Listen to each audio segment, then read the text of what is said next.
Caríssimas, caríssimos e caríssimos, René de Paula Júnior falando mais uma vez aqui no Roda e Avisa, no ar, de maneira intempestiva, imprevisível, improvisada desde 2003, faz 22 anos, faz muito tempo, e dessa vez eu tenho aqui uma dica fundamental para a sua carreira, para que a sua carreira dê certo, uma dica de sucesso, riqueza, status, sexo.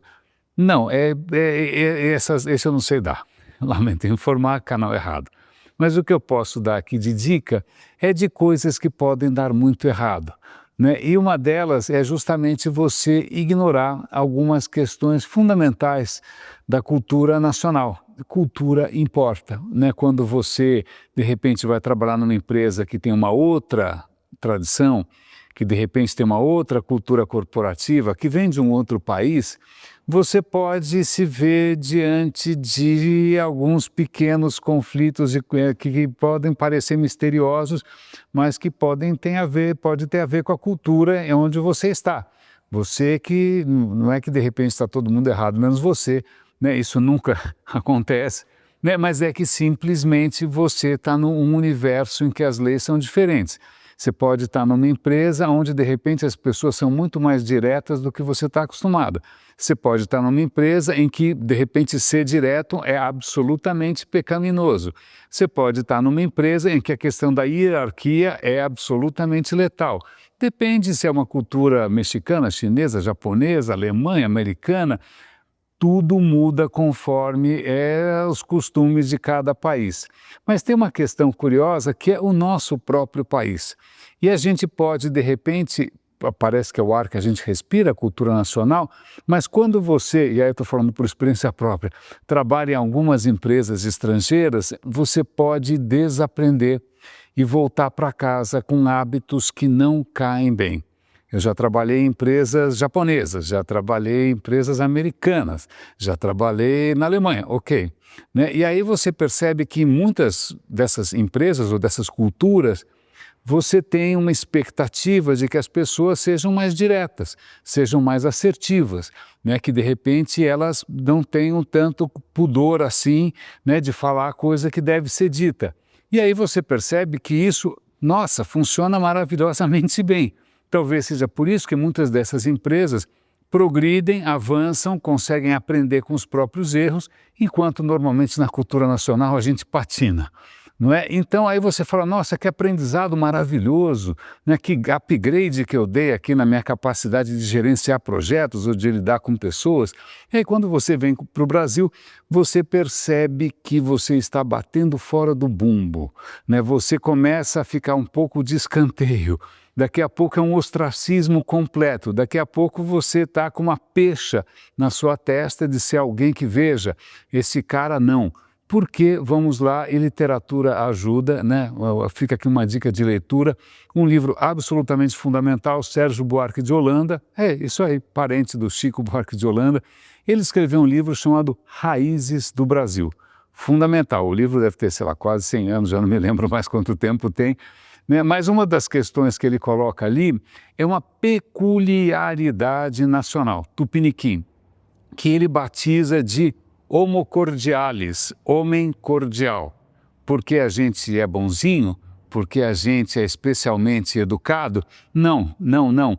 Ele está querendo fazer um contraponto com culturas onde as coisas são mais diretas, são mais profissionais, são mais impessoais, né? Enquanto aqui, sobretudo em algumas regiões mais do que em outras, né, a gente sabe disso, né, você não consegue sim atuar de uma maneira muito frontal.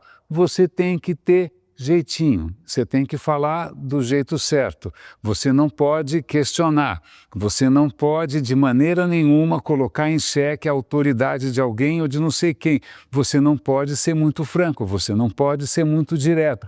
Qual é o jeito certo? É botar a mão no ombro, chamar, e aí meu amigo, puxa, vamos lá, né? Aí você coloca debaixo da sua asa, ou você entra dentro de alguma panela. Existe um jeito de operar aqui no Brasil. Vocês já devem ter percebido, talvez pelo contraste, né? Se não perceberam ainda, prestem atenção, que essa, digamos, dificuldade em ser profissional, impessoal, direto, né? De ser, não importa quem é você, não importa quem é o seu sobrenome, isso aqui não funciona, né? Isso aqui absolutamente não funciona. Se você errar o tom de voz, se você errar o salam aleikum, se você errar o protocolo, se você não for com muito jeito para convencer o sujeito, isso curiosamente pode ser um tiro no pé, né? Pode ser aquilo que você achava que você tinha aprendido lá fora, de ser mais prático, de ser mais objetivo, de ser mais direto, né? De não ficar perdendo tempo com políticas aqui e acolá, com alianças, com panelas. Se você acha que isso aqui vai te ajudar a avançar, lamento informar, é o primeiro passo para você, como diria Raul Gil, pega o seu banquinho e saia de fininho. Né? Então veja, meus caros, inclusive eu recomendo, o MIT tem um curso online sobre cultura, né, acho que é percepção cultural ou inteligência cultural, justamente para você prestar atenção nesses sinais. O mundo árabe funciona de um jeito diferente, o mundo hindu funciona de um modo diferente, Japão nem se fala, China outros 500, não é? Então, mas eu acho que o primeiro aprendizado é a gente reconhecer esse nosso jeitinho que parece tão encantador, mas eu te digo, poderia funcionar de outra maneira, poderia funcionar melhor, né? Poderia ser mais eficiente, a gente poderia deixar legados mais sólidos, né? A gente poderia ter uma eficiência mais alta. Mas não adianta, a gente só sabe ser assim. A gente quer ser assim, a gente não quer abrir mão do jeitinho, da camaradagem, do meu amigo, esse cara é meu chapa, aquele cara não é, né? Esse cara eu posso confiar, aquele cara não. Toda essa capoeira que a gente fica girando em volta, né? Em volta dos problemas, infelizmente é o meu bem e meu mal da cultura corporativa nacional. Espero que essa dica salve você de muitos contratempos. Até o próximo episódio aqui do Roda e Avisa e um grande abraço.